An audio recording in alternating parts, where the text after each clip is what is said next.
And to think that we thought that we'd never be friends, by Mary Ann Haberman, illustrated by Kevin Hawkes. One day we were playing outside in our yard when my brother got mad and he pushed me so hard that I pushed him right back with all of my might, and as quick as a wink we were having a fight. We thwacked and we whacked and we walloped away, and we still might be fighting to this very day, pinching and punching, my brother and I, if only our sister had not happened by. She was sipping some soda pop out of a cup, and she said she would share it if we would make up. And since we were thirsty and tired and sore, we each took a drink, and we ended our war. It's funny how quickly an argument ends, and to think that we thought that we'd never be friends. That night after supper, we turned on TV, but we couldn't agree on what show we should see. I wanted one, and my sister another, and both of us hated the choice of our brother.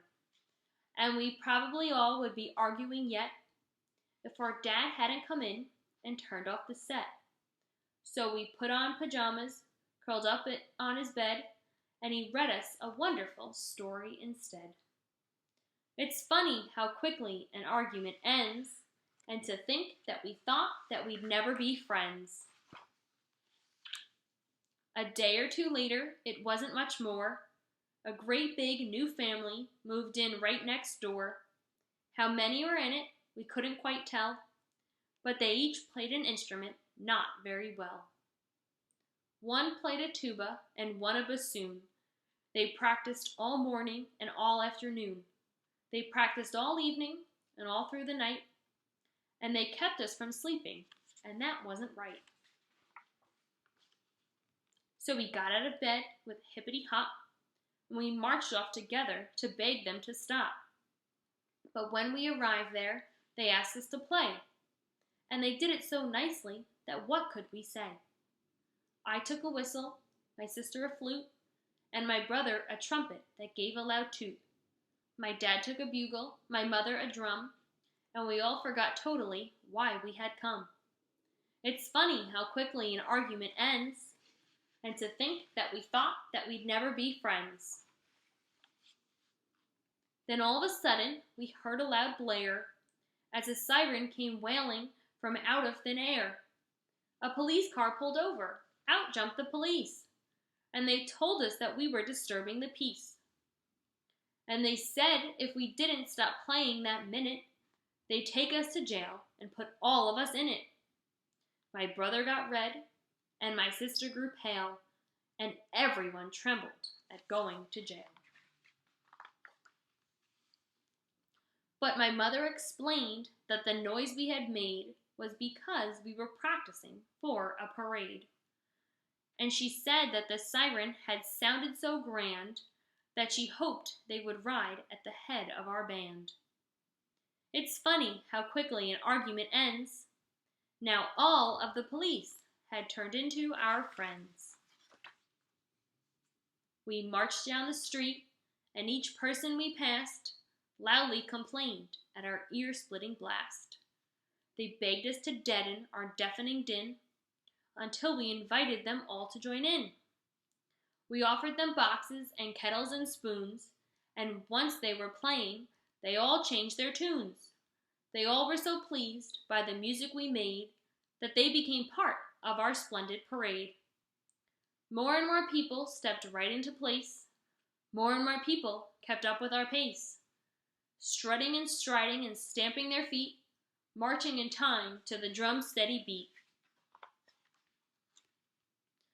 Friends who had squabbled and even stopped talking settled their differences once they were walking, smiled at each other, and marched hand in hand, keeping the beat of our wonderful band. And then we could hardly believe what we saw.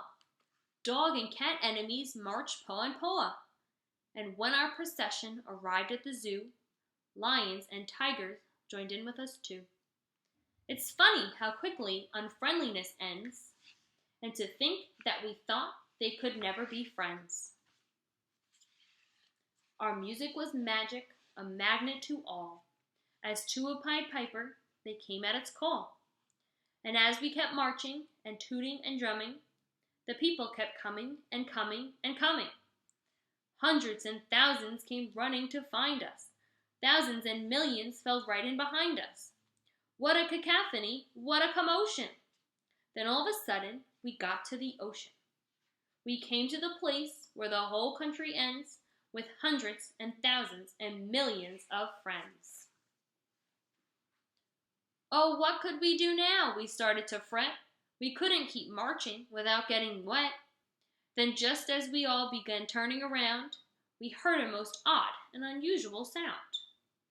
It wasn't a moan, and it wasn't a cry. It wasn't a groan, and it wasn't a sigh. It was more like a hum, humming high up the scale, a whisper, a whistle, a whimper, a wail. A whale? No, a whale. Yes, 100 or more. And all of them swimming straight into the shore, singing their whale songs and grinning with glee. So we jumped on their backs and sailed straight out to sea. Sharks swam around us while baring their teeth.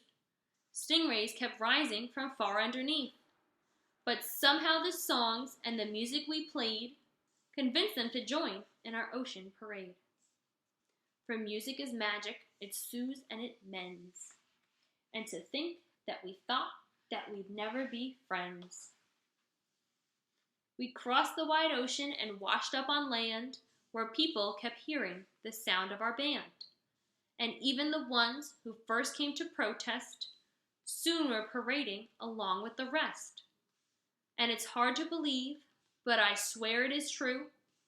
By the time we were finished and finally through, and we'd all gotten back to the place we first played, the whole world was marching in one big parade.